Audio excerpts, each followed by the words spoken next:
ఈరోజు ఛత్రపతి శివాజీ గారి కార్యక్రమంలో పాల్గొన్నటువంటి మా జమ్మికుంట యువకులందరికీ కూడా, ఈ కార్యక్రమ నిర్వాహకులందరికీ కూడా నా యొక్క పేరు పేరున ధన్యవాదములు. ఈరోజు వారి పోరాట స్ఫూర్తి, ఈరోజు దేశభక్తి అనేకం కూడా వారి నుంచి మనం అందరం కూడా నేర్చుకుంటున్నాం. ఈ పోరాట స్ఫూర్తి, శివాజీ గారి యొక్క ధైర్యం, వారి యొక్క విరోచితమైనటువంటి పోరాటం, ఆ లక్షణాలన్నీ కూడా మనం అందరం అలవర్చుకొని దేశం కోసం, ధర్మం కోసమే కాకుండా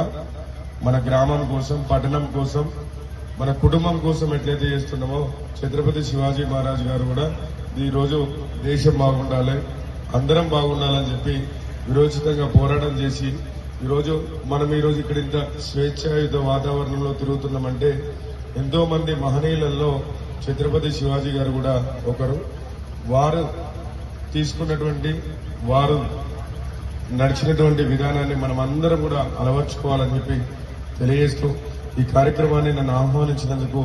పేరు పేరున ప్రత్యేక కృతజ్ఞతలు. ఛత్రపతి శివాజీ మహారాజ్ మొదటి కార్యక్రమం నేను మున్సిపల్ చైర్మన్ అయిన తర్వాత తప్పకుండా ఈ శివాజీ మహారాజ్ గారి ముందటి నుంచే ప్రమాణం చేసి చెప్తున్నాను, జమ్మికుంటలో ఉన్నటువంటి యువతులందరికీ